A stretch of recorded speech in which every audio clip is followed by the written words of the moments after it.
On écoute. Ce n'est pas que mon point de vue. Le monde entier dit que Trump est fou et stupide. Il ne tient pas parole. C'est un menteur compulsif et un faible. Ce qu'il dit n'a aucun sens. Nous ne faisons pas attention à ses discours et continuons notre propre travail. Parce qu'elle est très...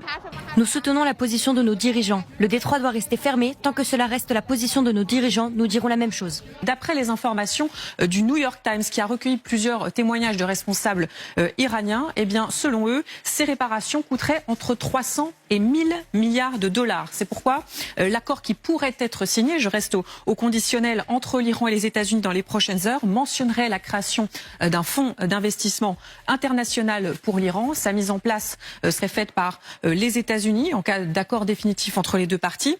Et pendant les 60 jours de négociation, eh bien, il serait question de négocier les modalités de ce fonds. Ils veulent reconstruire l'Iran à hauteur de 1000 milliards de dollars. Très bien. Mais où en est le projet de reconstruction de Gaza et la Libye de Kadhafi qu'ils ont détruite avant de la laisser sombrer dans le chaos, avec des conséquences qui ont déstabilisé tout le Sahel en 2011-2012? Où en sont l'Irak et l'Afghanistan après des années de guerre, d'intervention et de promesses? Où en sont-ils avec le Venezuela, qu'ils avaient promis de transformer en paradis? Le Venezuela plonge dans une profonde crise. Beaucoup de Vénézuéliens dénoncent aujourd'hui ce qu'ils considèrent comme une forme d'impérialisme américain malgré les promesses faites par Trump. Mesdames et messieurs, vous voyez, il y a autant de confusion autour d'un éventuel accord entre les États-Unis et l'Iran. On se retrouve dans une situation assez paradoxale où les deux camps parlent d'accords différents tout en affirmant être sur la même voie. Trump ne parvient pas à obtenir par la négociation ce qu'il n'a pas réussi à obtenir par la guerre. L'Iran, de son côté, ne reconnaît aucun accord finalisé et rejette les conditions avancées par Trump. Les dirigeants iraniens n'accordent aucune confiance à Trump. Et c'est normal. Il les a bombardés en pleine négociation à 2 reprises. Les États-Unis prétendent pouvoir poursuivre la guerre. Mais pendant combien de temps? Non, Trump devra consentir à d'importantes concessions, c'est tout. Après avoir vivement critiqué l'accord conclu entre Obama et l'Iran, lui, il pourrait se retrouver à signer un accord encore moins avantageux que celui qu'il dénonçait, méprisait autrefois. L'Iran a toujours exigé la levée du blocus comme base de négociation, sans contrepartie. Alors, comment expliquer que le président Trump annonce aujourd'hui la fin du blocus naval américain contre l'Iran sans qu'aucun document ne soit signé?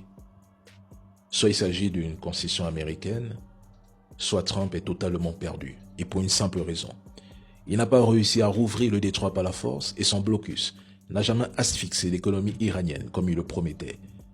Et le plus important, les Iraniens affirment qu'aucune clause imposant la libre circulation gratuite à Hormuz n'est acceptée, qu'aucune destruction de leur uranium n'est envisageable, sans oublier qu'ils exigent la libération immédiate de leurs avoirs gelés avant toute autre avancée, ainsi qu'un cessez-le-feu au Liban comme condition préalable. Vous voyez jusqu'où va l'humiliation du côté américain? Aujourd'hui, Trump n'affronte plus militairement l'Iran. Il négocie pour récupérer ce qu'il a lui-même perdu en déclenchant cette guerre. Il négocie désormais pour résoudre un problème qui n'existait pas avant la guerre.